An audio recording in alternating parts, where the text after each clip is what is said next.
अच्छा सलूक नहीं हुआ, उनके साथ बड़ा अन्याय हुआ, हमने बड़े जुल्म सहे, लेकिन मुकेश सहनी के आने से वो मल्लाह वोटर जो हैं वो महागठबंधन के पक्ष में नहीं आए।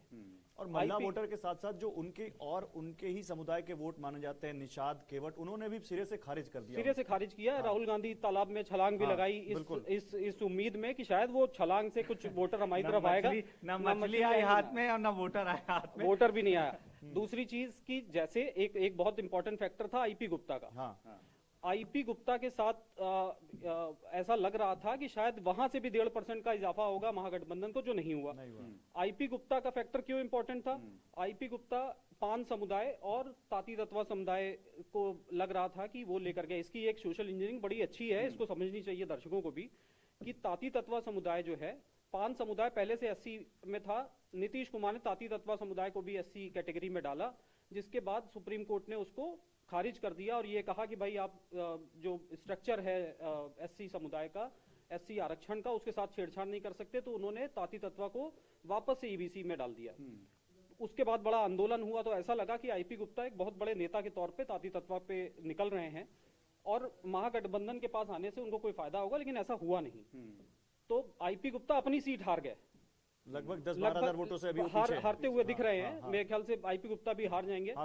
तो आईपी गुप्ता का अपना हार जाना, मुकेश सहनी के भाई का, नहीं, तो खैर वो सीट पे बहुत समुदायों की बात की। आशीष, मुझे ये बताइए, समुदायों में जो सबसे ताकतवर समुदाय माना गया आरजेडी का वोट बैंक यादव समुदाय, खुद तेजस्वी अपनी सीट हार रहे, खुद तेजस्वी अपनी सीट हार गए। तो मुझे लगता है कि जो महिला वोटर्स की बात हो रही है, मैं ब्रेक ले रहा हूं इसमें। मैं चाहूंगा कि हमारे वरिष्ठ सहयोगी मोहित मिश्रा जी भी हमारे साथ हैं, मैं चाहूंगा वो भी आए, वो मेरी जगह यहाँ पर लें और बात करें। लेकिन एक चीज आप मुझे जाते जाते बताइए हमारे दर्शकों को कि क्या ये जो जाति या समुदाय का गुच्छे में वोट जाना, एक जगह वोट जाना, ये अब टूटा है कहीं ना कहीं? देखिए, ये जो गांव में कहा गया कि ये 10,000 चुनाव है, ये 10,000 चुनाव में जातियां बहुत पीछे रह गई। जो आप गौरव बात कर रहे थे, मुझे लगता है कि बहुत सारा यादव वोट बैंक, जो हम सोच रहे थे कि 14% 15% यादव वोट बैंक है, और हम उससे कैलकुलेट कर रहे थे कि 30-32% के आसपास से तो महागठबंधन अपना चुनाव शुरू करेगा।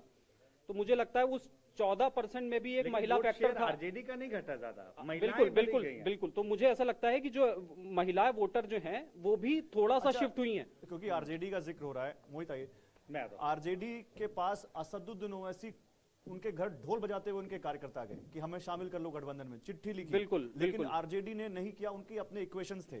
लेकिन अभी जो रिजल्ट्स आ रहे हैं उस एरिया के, सीमांचल के, ओवैसी की पार्टी 6 सीटों पर आगे चल रही है, 6 सीटों पे आगे चल रही है, जिसमें 4 तो 20,000 के अंतर से ज्यादा से आगे चल रहे हैं, मतलब वो जीत जाएंगे ऐसा लगता है। और इधर कांग्रेस 3 से 2 पे सिमटती दिख रही है। तो आपको लगता है कि अगर तेजस्वी अपना ईगो अलग रखते तो उनका जो MOI जो समीकरण जिसको सीमांचल में तो ओवैसी ने थोड़ा ब्रेक किया, वो इंटैक्ट रहता? बिल्कुल गौरव, ब्रेक किया। ओवैसी ने लगातार बहुत कोशिश करी, जो ओवैसी जी की पार्टी के जो अध्यक्ष थे वो लगातार घर तक गए, लगातार ओवैसी तेजस्वी यादव का दरवाजा खटखटा रहे थे, और ये कहा जा रहा था कि भाई 6 से 7 सीटें भी अगर दे दी जाएंगी उनको सीमांचल की, तो उस पर चुनाव लड़ सकते हैं और वो महागठबंधन को शायद फायदा पहुंचा दे सकते हैं। लेकिन हुआ बिल्कुल उल्टा। ओवैसी का प्रदर्शन पिछली बार से और बेहतर हो गया, बिल्कुल। जबकि पिछली बार के, और वो सिटिंग एमएलए जो, जैसे आप जोकीहाट की सीट देख लीजिए, तो जो सिटिंग एमएलए ओवैसी की पार्टी के थे, जिनको आरजेडी ने तोड़ करके दोबारा से टिकट दिया, वो वहां पे भी लॉस हो गया। बिल्कुल। तो एक सीट है केवल किशनगंज की, जो मेन, उसमें कांग्रेस आगे चल रही है, बाकी आसपास की किशनगंज में भी बहुत ऊपर नीचे हुआ है, और बाकी आरजेडी का नामो निशान नहीं है वहां। आरजेडी का नामो निशान नहीं, बिल्कुल स्वीप हो गए। और ऐसा लग रहा था कि जो 68%, 70%, 71% वोटिंग वहां हो गई, और लोगों को ऐसा लगा कि शायद स्वीप होने जा रहा है महागठबंधन। लोगों ने यही बताया कि मुसलमानों ने बढ़ चढ़कर वोट किया, क्योंकि SIR हुआ, उनको लगा कि उनका वोट ना छिन जाए और वो सारा वोट आरजेडी की तरफ जा सकता है, ऐसा कहा गया। लेकिन ये तो बिल्कुल उल्टा होता दिख रहा है। जेडीयू का वोट परसेंटेज बढ़ा है। आप सीमांचल के एरिया में देखें तो बीजेपी को भी फायदा हुआ है, इन टोटलिटी एनडीए को फायदा हुआ है उस एरिया में। बिल्कुल। एक बड़ी इंटरेस्टिंग चीज गौरव ये भी है कि एक जो बीजेपी के तबके में एक नैरेटिव फैला, जो बार बार ये महागठबंधन आरोप लगाता रहा कि नीतीश जी के चेहरे का ऐलान क्यों नहीं कर रहे हैं, नीतीश जी के साथ अन्याय कर रहे हैं, नीतीश जी को हाईजैक करने की कोशिश कर रहे हैं। मेरे ख्याल से ये नैरेटिव जो है ये महागठबंधन के खिलाफ चला गया, और जेडीयू को उससे फायदा हो गया। उनके सिंपैथी यही लेने वाला था। मोहित जी ज्वाइन कर चुके हैं। मोहित, क्या तेजस्वी यादव को मुख्यमंत्री पद का दावेदार घोषित करना क्या महागठबंधन के खिलाफ चला गया क्योंकि बीजेपी को डायरेक्ट मौका मिल गया कि देखो जंगल राज आएगा, क्योंकि देखो लालू का बेटा भी वही बनेगा जो लालू का राज था, और ये क्या उनके खिलाफ चला गया? मैं इससे इत्तेफाक इसलिए नहीं रखता हूँ क्योंकि जंगल राज का चेहरा जो बीजेपी बताती है वो लालू यादव है। 2015 के चुनाव में तो लालू ज्यादा एक्टिव थे, लालू यादव लगातार कैंपेन कर रहे थे, लालू यादव स्ट्रैटेजी बना रहे थे, और 2015 में नरेंद्र मोदी का पीक, पॉलिटिकल पीक शुरू हुआ था और तब बीजेपी हार गई थी। तो आज जंगल राज इतना बड़ा जंगल राज है कि जो इतने सालों बाद आज फिर एक्टिव, ऐसा नहीं है। अब महागठबंधन चुनाव को एलिमेंट्री मैथ्स की तरह देख रहा है, जबकि अमित शाह चुनाव को कैलकुलस की तरह देखते हैं। वो जिस फॉर्मूला को इस्तेमाल कर रहे हैं वो ऐसा गुप्त कोई फॉर्मूला है जो बाकी कोई और पॉलिटिकल पार्टी ने। स्ट्राइक रेट समझिए आप, स्ट्राइक रेट ऑलमोस्ट 95% का स्ट्राइक रेट किसी भी पॉलिटिकल पार्टी का आफ्टर नेहरू। मतलब आप 101 कैंडिडेट खड़े करें और 96 जीत जाएं, आप स्ट्राइक रेट। हाँ। और सिर्फ अपना नहीं है, उनके जो यानी कि बीजेपी का वोट बीजेपी को पड़ा, जेडीयू का वोट जेडीयू को पड़ा, बीजेपी और जेडीयू के अलावा जो भी आसपास छोटे मोटे वोट थे वो सब इनके पास पड़ रहे हैं। और 6 में से 5 हम जीत रही है, 6 में से 4 एक ये बड़ा देखिए बड़ा इंटरेस्टिंग फैक्टर है। हाँ। कि ये जो परिवारवाद का मुद्दा बनाया गया, ये परिवारवाद का मुद्दा नहीं है। 6 में से 4 सीटें हमने परिवार को दी गई हैं और वहां वो जीत रहे हैं। उपेंद्र कुशवाहा की पत्नी जीत रही हैं, चिराग पासवान के परिवार के लोग जीत रहे हैं। तो वो परिवारवाद इतना बड़ा मुद्दा नहीं है। मुद्दा है मेरे ख्याल से, मुझे लगता है कि ये जो जंगल राज वाली जो नैरेटिव दिया गया है वो जंगल राज से अभी भी वो कायम है। उससे निकलने में मुझे लगता है कि एक ट्रेंड और अभी हम बात कर रहे थे, जिस राज्य में आप महाराष्ट्र देख लीजिए, एमपी देख लीजिए, या फिर जिस राज्य में जहां चुनाव से पहले सरकारों ने लोगों को डायरेक्ट पैसा दे दिया है, वहां उस सरकार के पक्ष में फैसला आता दिख रहा है। क्योंकि वहां लोगों को, जैसे आप दिल्ली का आप उदाहरण ले सकते हैं, दिल्ली में सरकार क्यों हार गई? क्योंकि उन्होंने फायदे तो बहुत दिए लेकिन डायरेक्ट पैसा नहीं दिया। इन कॉन्ट्रास्ट एमपी में उन्होंने लाडली बहना शुरू किया, वहां डायरेक्ट पैसा, लाडली बहना दिया। महाराष्ट्र में डायरेक्ट पैसा दिया। छत्तीसगढ़ में भी उन्होंने कहा कि एमपी में दे रहे हैं तो आपको देंगे। आप महाराष्ट्र, आप बिहार में उन्होंने 10,000 रुपए दे दिए। तो क्या 10,000 या डायरेक्ट पैसा बहुत इंपैक्ट कर रहा है वोटर्स को? ये बिल्कुल कर रहा है। मुझे लगता है कि देखिए इस चुनाव को बिहार के गांवों में 10,000 चुनाव कहा जा रहा था और हम लोग, ये बात सच है, मीडिया, सिर्फ मीडिया नहीं असेस कर पाया। अगर ऐसे सुनामी आ रही थी, खुद पॉलिटिकल पार्टी कोई नहीं असेस कर पाया, कोई नहीं कर पाया। और चुनाव गांव में अगर 10,000 चुनाव कहा जा रहा था तो इसका मतलब ये था कि बाकी सारे मुद्दे जो हैं वो सेकेंडरी हैं, थर्ड हैं। इकोनॉमिक वेलबींग जो है, नॉट सोशल वेलबींग, सामाजिक न्याय की बात नहीं हो रही, इकोनॉमिक न्याय की बात हो रही है। इकोनॉमिक न्याय में भी महिलाओं को सीधा पैसा मिल रहा है। और ये वो राज्य है जिसकी पर कैपिटा जीडीपी सब सहारन कंडीशन से भी कई जगह नीचे है। यहाँ का जो लिविंग स्टैंडर्ड है वो अफ्रीका की सब सहारन लिविंग कंडीशन से भी कम है। और वहां पर अगर सब महिलाओं के पास ना भी आए, 4 में से 1 महिला के पास भी आ जाए तो मैसेज एक चला जाता है। और उस महिला से यही फॉर्मूला बंगाल में भी ऐसा लगता है कि काम किया था, जब लखी योजना ममता बनर्जी ने महिलाओं के घर में पैसा पहुंचाया। तो अभी बहुत डिटेल में नहीं आए, लेकिन इसका मतलब यह है कि बाकी सब कैलकुलेट ही नहीं कर पा रहे थे। मतलब आप सोचिए ना, आप 206, मुझे लगता है तेजस्वी यादव समझ गए थे, इसीलिए उन्होंने फर्स्ट राउंड के फेज के पहले 1 दिन पहले जो प्रेस कॉन्फ्रेंस की थी, उन्होंने ये कहा था कि मकर संक्रांति के दिन आपको साल भर का पैसा इकट्ठे दे देंगे, 30,000 रुपए, उन्होंने ये कहा था। लेकिन अब क्योंकि यहां पर लोगों के पास पैसा पहुंच चुका था, लोगों को मालूम था कि पैसा आ चुका है और वहां उनको देना था, तो मुझे क्या ये, और एक सेंस और बताइए, इन्होंने कहा कि सोशल वेलबींग नहीं है, फाइनेंशियल वेलबींग है। लेकिन कुछ जगहों पर हमने सुना महिलाओं को खासकर कि मोदी हमें देखिए 400 मिलत रहा, 1100 दिन, मोदी हमें देखिए इज्जत, हम लोग खुले में शौच जाते थे, अब घर में शौच बन गया है, घर हमें दे दिए, इंदिरा प्रधानमंत्री आवास के तहत मोदी हमें खाने का राशन दे रहे हैं, शौचालय मिल गए, राशन दे रहे हैं, वही शौचालय मिल गए। तो और क्या चाहिए? मोदी हमारे लिए भगवान, हमारा लड़का वहां से नहीं भेजता है, हमारे लिए मोदी पैसा भेज रहे हैं। मतलब वो चाहे वो नीतीश कुमार बताओ मुख्यमंत्री भेज रहे हो, लेकिन मैसेज है कि मोदी दे रहे हैं। जो बीजेपी की आप कह सकते हैं खासियत है कि मैसेजिंग और नैरेटिव बहुत अच्छे से बिल्ड करते हैं वो आजकल के चुनाव में।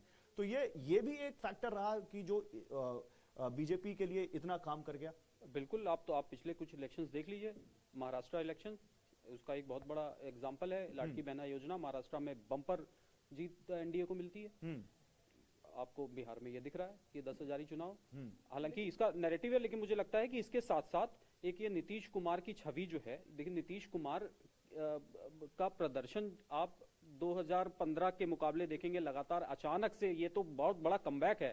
जो टाइगर जिंदा है, नीचे जा रहा था वो, तो नीचे जा रहा था और मतलब बहुत सारे लोग, तो बहुत सारे पॉलिटिशियन शर्त लगा रहे थे कि 25 सीटें नहीं आएंगी, 30 सीटें नहीं आएंगी। डेटा है, देखिए आप जो कह रहे हैं मैं एक बार बता देता हूं। 2010 में जेडीयू ने 115 सीटें जीती थी, फिर 2015 में 71 सीटें हो गई और 2020 में तो घट के 43 पे आ गए थे, 43 सीटों पे आ गए थे। तो 2010 के बाद सबसे ज्यादा सीटें जेडीयू की इस इलेक्शन में, जबकि कंपैरेटिवली कम सीटों पे, यानी कि स्ट्राइक रेट, हाँ, जो हम बात कर रहे हैं, स्ट्राइक रेट जेडीयू का इतना ज्यादा होना, और मुझे लगता नहीं कि नहीं, लेकिन इसमें मोहित एक चीज आप ये देखिए, 101 सीट पे दोनों पार्टियां लड़ी गठबंधन में। अगर आप 2015 के इलेक्शन याद करिए तो 2015 के इलेक्शन में भी बीजेपी और जेडीयू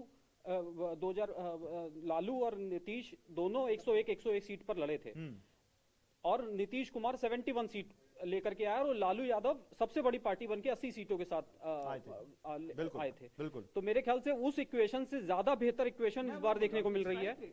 और जो स्ट्राइक रेट, मेरे ख्याल से इनका नेचुरल अलाई जो है वो बीजेपी होती दिख रही है, जबकि एक सेकुलर छवि के साथ चलने वाले नीतीश कुमार, जब तक रिजल्ट नहीं आए थे तब तक एग्जिट पोल्स में तमाम पत्रकार यही बोल रहे थे कि देखो जेडीयू बड़ी पार्टी बनेगी, बीजेपी को फायदा होगा, लेकिन एलजेपी इस बार नहीं कुछ कर पाएगी। और एलजेपी का देख लीजिए, एलजेपी देखिए कितनी इंटरेस्टिंग चीज है। एलजेपी का एक कितना अच्छा, मतलब कि जेडीयू का वोट एलजेपी को ट्रांसफर नहीं होगा।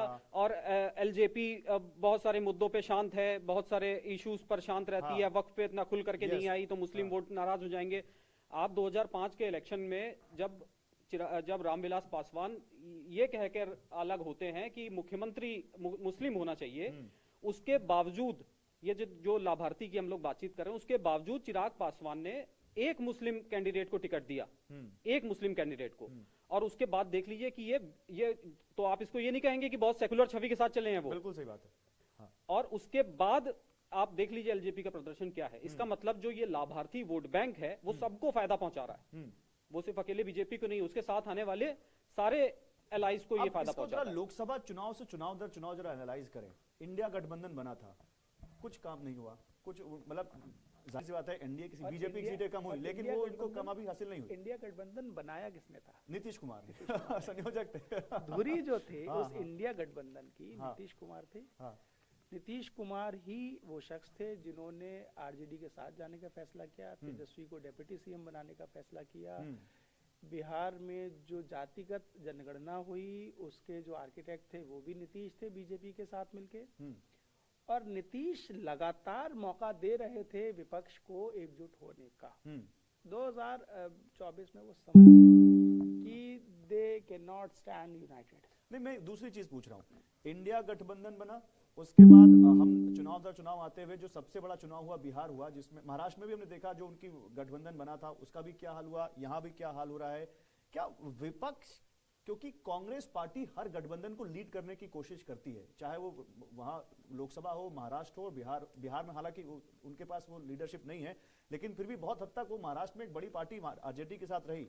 क्या इन सभी चुनावों में ये दिख गया है कि कांग्रेस पार्टी अपने गठबंधन के लिए बैगेज ज्यादा साबित हो जाती है, या फिर राहुल गांधी या दूसरे जो पार्टी के जो लीडर्स हैं उनके साथ ईगो क्लैश इतना हो जाता है कि वो सिंक्रोनाइजेशन जो एनडीए में दिखता है वो इंडिया या विपक्षी गठबंधन में नहीं दिखता है? देखिए, आज ये कहना हमारे लिए इजी है। हाँ। अगर हम रेट्रोस्पेक्टिव में देखें तो जो समझ में आ रहा था वो ये समझ में आ रहा था कि तेजस्वी यादव हर घर में एक सरकारी नौकरी देने का ऐलान कर रहे हैं। तेजस्वी यादव कर रहे हैं, और तेजस्वी यादव इसके वेरिफिकेशन के लिए ही बोल रहे हैं कि जब हम थे तो हमने 5 लाख लोग को नौकरी दी, 10 लाख लोग को नौकरी दी, तेजस्वी यादव। तो बिहार का इलेक्शन तो तेजस्वी यादव के चेहरे पे लड़ा गया। बीजेपी इसी बात का मजाक उड़ा रही थी कि राहुल गांधी इसलिए नहीं जा रहे हैं क्योंकि तेजस्वी ने और लालू ने बोल दिया कि नहीं, वो लड़ा गया, लेकिन 61 सीटों पर चुनाव लड़ी कांग्रेस, ज्यादा मांग रही थी, और वहां ये कह रहे थे कि भाई हमारे पास इस बार ज्यादा मौके हैं, उनके अपने तर्क थे। तो अगर जो स्ट्राइक रेट है, अगर 61 पर लड़के आप 2 पे आ रहे हैं तो जाहिर सी बात है अगर सीटें कम होती तो कुछ आप पड़ता। और ये वो राज्य है जहां के लिए कहा जा रहा था कि राहुल गांधी ने जब वोट न्याय यात्रा की, जहां पे वोट चोरी के इल्जाम लगाए, उसके बाद कांग्रेस रिजुविनेट हो गई है।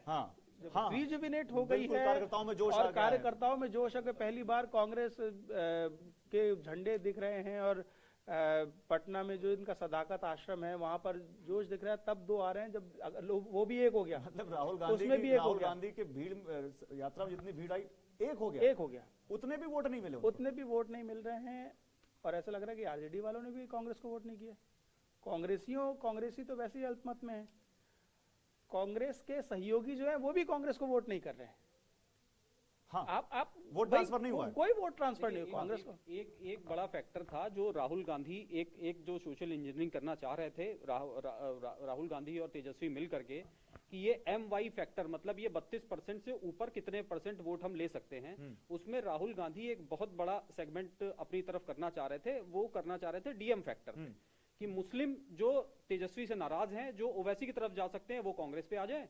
और दूसरा कि जो SC वोटर है, जिसमें भी खासतौर पे जो रविदास कम्युनिटी है, जिसे उत्तर प्रदेश में जाटव बोला जाता है, जो जिससे मायावती आती हैं, वो कम्युनिटी थोड़ा सा शिफ्ट हो कांग्रेस की तरफ, तो कांग्रेस को उन सीटों पर एडवांटेज मिले। लेकिन मुझे लगता नहीं कि ये हो पाया है।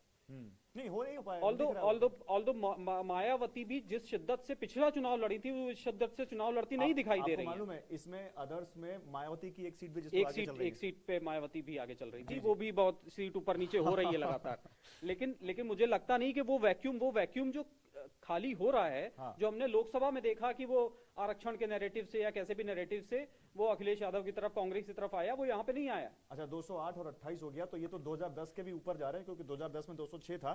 मुझे आशीष, आप नैरेटिव की बात कर रहे हैं, क्या राहुल गांधी का वोट चोरी का नैरेटिव, जो कोई उन्होंने हरियाणा के रिजल्ट, बिहार चुनाव के मतदान से पहले हरियाणा की प्रेस कॉन्फ्रेंस करके एक उदाहरण देकर समझाया, क्या ये जमीन पे जा रहा है? बिल्कुल जमीन पे जा रहा है या नहीं जा रहा है, ये मुद्दा अभी बाद का है। अभी जो पहला मुद्दा है वो ये है कि क्या वो नैरेटिव गलत समय पे उठाया गया। जब राहुल गांधी ने ये वोट चोरी यात्रा निकाली, बाइक चलाई, तेजस्वी के साथ निकले, वो नैरेटिव में बहुत सारे लोगों का, मैं जितनी बार बिहार गया, जिन युवाओं से बातचीत हुई, जो हमारे सहयोगी आप लोग सब लोग फील्ड पे रहे, उनका नैरेटिव ये था कि वो बहुत सारे युवा ये कह रहे थे कि राहुल गांधी यहाँ बाइक चलाकर ये यात्रा निकाल करके जो रोजगार वाला नैरेटिव है उसको डाइल्यूट कर रहे हैं। बिहार में अगर उस समय से 4 महीने 6 महीने पहले से तेजस्वी यादव फील्ड पे दिखते, मैंने पिछली बार भी बिहार का चुनाव कवर किया था, और हम देख रहे थे कि तेजस्वी यादव एक दिन में 18-18, 20-20 रैली कर रहे थे और कितनी मेहनत कर रहे थे। इस बार तेजस्वी यादव के अंदर भी वो पैशन नहीं दिखाई दिया, और वो बहुत लेट शुरू हुआ कैंपेन। नहीं, और अगर मैंने इनसे सिंक्रोनाइजेशन का सवाल इसलिए पूछा था कि महागठबंधन में नहीं दिखा, क्योंकि राहुल गांधी जिस मुद्दे को लेकर पूरा बिहार घूम गए, या बिहार के कुछ 12-13 जिले घूम गए, उसके जाने के बाद उनके गठबंधन ने उसमें बात भी नहीं की। किसी ने बात नहीं करी, किसी ने बातचीत नहीं करी। बातचीत क्या, अब ट्वीट कर देना कोई बातचीत नहीं होती है। लेकिन ये इंडिया गठबंधन एक साथ बैठ करके कोई एक रैली करता, एक साथ कोई प्रेस कॉन्फ्रेंस करता, और इस मुद्दे को ये लोग एक साथ उठाते, तो ये नैरेटिव शायद और तेजी से बनता। लेकिन मुझे लगता है कि ये नैरेटिव बिहार इलेक्शन से इसका लेना देना नहीं था। जो आदमी बिहार का रोजगार से परेशान है, जो पलायन कर चुका है, जो अपने बाढ़ ग्रस्त इलाकों से के हालातों से दुखी हुई है, उसको उस समय आप वोट चोरी का नैरेटिव नहीं दे सकते थे। सही बात है। उसको रोजगार का मुद्दा, क्योंकि पिछला चुनाव 2020 का तेजस्वी यादव ने रोजगार के मुद्दे पे ही लड़ा, और वो युवा तेजस्वी के पक्ष में रोड पे दिखाई दे रहे थे। हालांकि इस बार भी दिखे कुछ युवा कि जो तेजस्वी की बात कर रहे हैं, लेकिन मुझे लगता है कि ये जो हर परिवार को नौकरी देने का वादा, और तेजस्वी यादव से हर प्रेस कॉन्फ्रेंस में पूछा गया कि आप ये कैसे देंगे, ये 12 लाख करोड़ का 13 लाख करोड़ के आसपास का बजट आएगा, ये कहां से आएगा, जबकि 3.17 लाख करोड़ रुपए बिहार का बजट है। तो तेजस्वी यादव बार बार ये कहते रहे कि मेरे पास एक फॉर्मूला है, मैंने बहुत सारे एक्सपर्ट्स के जरिए ये तैयार किया है, और मैं ये पब्लिक को बताऊंगा। अगर तेजस्वी यादव एक प्रेस कॉन्फ्रेंस करके उस फॉर्मूले को जनता के सामने ले आते तो शायद इस परिणाम में थोड़ा बहुत अंतर दिखाई दे सकता था। ठीक है, मुझे एक चीज और जाननी है मोहित आपसे, क्या मतलब तेजस्वी यादव रोजगार की बात करते रहे और युवाओं की बात करते रहे, क्या राहुल गांधी और राहुल गांधी, आपको याद होगा राहुल गांधी से एक प्रेस कॉन्फ्रेंस पूछा गया था तेजस्वी यादव सीएम होंगे, हमारी संवाददाता कुमार विक्रांत ने पूछा था, तो उन्होंने वो टाल दिया था।